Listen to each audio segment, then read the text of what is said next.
सुप्रभात बच्चों। आज हम वाक्य, पहले हमने देखा रचना के आधार पर वाक्य के भेद।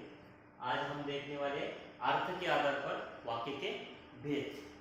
तो देखो यहाँ पे अर्थ के आधार पर वाक्य के 8 प्रकार होते हैं, यानी उनके भेद है।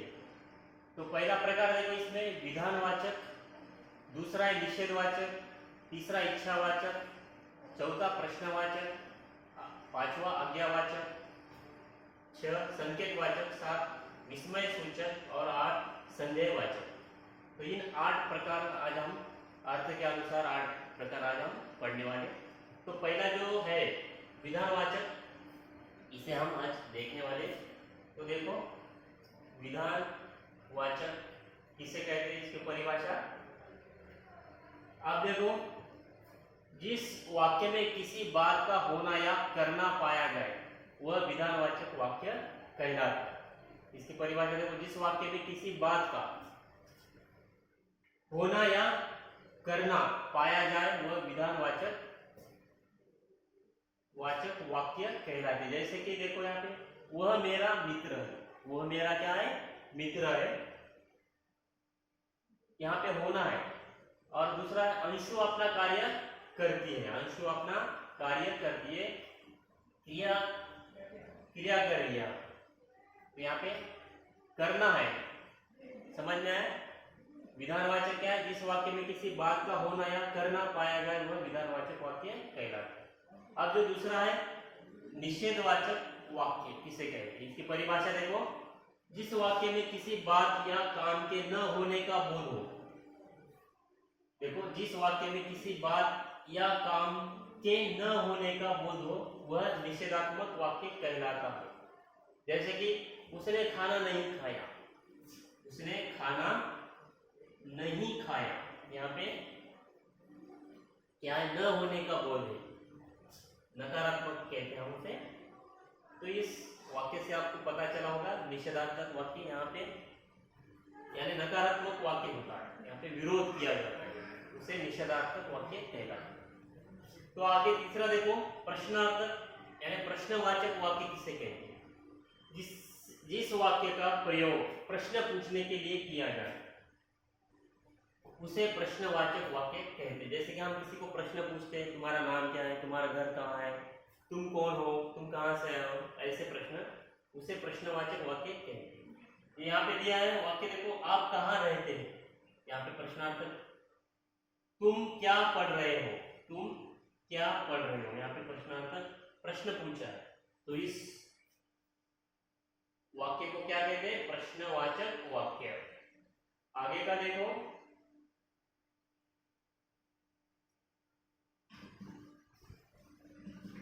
आज्ञावाचक।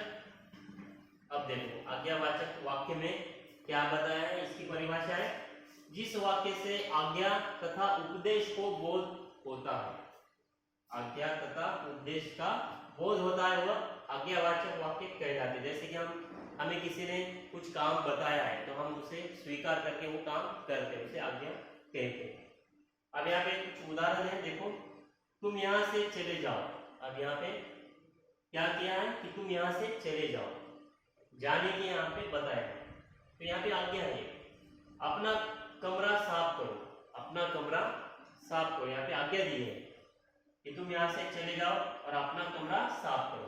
तो इस आज्ञावाचक वाक्य में जिस वाक्य से आज्ञा तथा उद्देश्य का बोध होता है, उद्देश्य यानी आज्ञा देना, उद्देश्य करना, वह आज्ञावाचक वाक्य कहलाता है।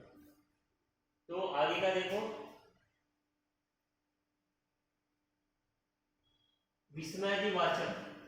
विस्मयादिवाचक देखो, जिस वाक्य के द्वारा शोक, हर्ष, आश्चर्य आदि के भाव प्रकट होते हैं वह विस्मयादिवाचक वाक्य कहलाते हैं। इसमें देखो, जिस वाक्य के द्वारा शोक, हर्ष, आश्चर्य आदि के भावों को प्रकट करते हैं, तो इससे हम अपनी भावना जो होती है वो प्रकट करते हैं।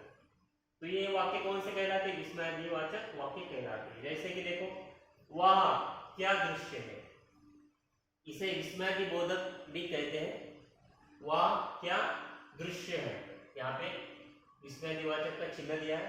अरे, अरे यह क्या कर डाला, अरे ये क्या कर डाला, यहाँ पे विस्मयादिवाचक चिन्ह आपको दिखाई दे रहा है। तो ये कौन से वाक्य है? विस्मयादिवाचक, विस्मयादिबोधक और विस्मयादिवाचक। तो ये चिन्ह जो है विस्मयादिबोधक का है। तो आगे का देखो, संदेहवाचक वाक्य किसे कहते हैं? संदेहवाचक, जिस वाक्य में किसी कार्य के होने के बारे में संदेह प्रकट किया जाता है उसे संदेहवाचक वाक्य कहते हैं। अब देखो, जिसमें संदेह यानी शायद हो सकता है और नहीं भी हो सकता है, ऐसे संदेह। जिस वाक्य में किसी कार्य के होने के बारे में संदेह प्रकट किया जाए लेकिन मालूम नहीं होगा या नहीं, उस पर संदेह होता है, तो ये संदेहवाचक वाक्य कहलाते हैं। जैसे कि देखो, वह शायद ही यह काम करे। अब देखो, वह शायद ही यह काम करे। अब वो काम करे या करेगा या नहीं करेगा हमें मालूम नहीं, लेकिन हम कह रहे कि वो शायद ही यह काम करेगा, संदेह दे रहे। वह जयपुर चला गया होगा, वह जयपुर चला गया होगा, गया या नहीं मालूम नहीं, लेकिन होगा, हो सकता है, ऐसे संदेहवाचक वाक्य कहते हैं। आगे का है इच्छावाचक वाक्य किसे कहते हैं? अब इसकी परिभाषा देखो, जिस वाक्य से किसी आशीर्वाद, कामना, इच्छा आदि का बोध हो उसे इच्छावाचक वाक्य कहते हैं। देखो, जिस वाक्य से किसी आशीर्वाद, कामना, इच्छा आदि का बोध होता हो उसे इच्छावाचक वाक्य कहते हैं। जैसे कि ईश्वर तुम्हें दीर्घायु बनाए, ईश्वर तुम्हें दीर्घायु बनाए, यहाँ पे आशीर्वाद दिया है, इसमें क्या है? आशीर्वाद दिया गया है। और दूसरा है जुग जुग जियो, जुग जुग जियो। जब बड़े हमारे बुजुर्ग जो होते हैं हमें आशीर्वाद देते हैं, जुग जुग जियो, ऐसे हमें आशीर्वाद देते हैं। तो ये क्या है? इच्छावाचक वाक्य, इसमें आशीर्वाद, कामना, इच्छा आदि का बोध होता है। आगे का है आखिरी, संकेतवाचक वाक्य किसे कहते हैं? संकेतवाचक वाक्य, इसकी परिभाषा देखो, जिस वाक्य में संकेत या शर्त हो उसे संकेतवाचक वाक्य कहते हैं। जैसे कि यदि वर्षा होती तो फसल अच्छी होती, संकेत दिया है, यदि वर्षा होती तो फसल अच्छी होती। दूसरा है वर्षा हुई तो गर्मी कम हो जाएगी, वर्षा हुई तो गर्मी कम हो जाएगी, यहाँ पे संकेत दिया है, अगर हो सकता है ऐसे।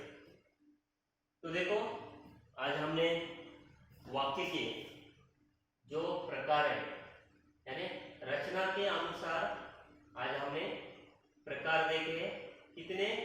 8, यानी अर्थ के अनुसार वाक्य के 8 प्रकार, अर्थ के अनुसार वाक्य के कितने? 8 प्रकार देखे। विधानवाचक, निषेधवाचक, इच्छावाचक, प्रश्नवाचक, आज्ञावाचक, संकेतवाचक, विस्मय सूचक, विस्मयादिबोधक और विस्मय सूचक एक ही है, और 8वां है संदेहवाचक। तो ये 8 वाक्य के अर्थ के अनुसार वाक्य के 8 प्रकार आज हमने पढ़े। तो इन अर्थ के अनुसार वाक्य के 8 प्रकार आपको पूरे लिखकर उन्हें याद करना है, ठीक है।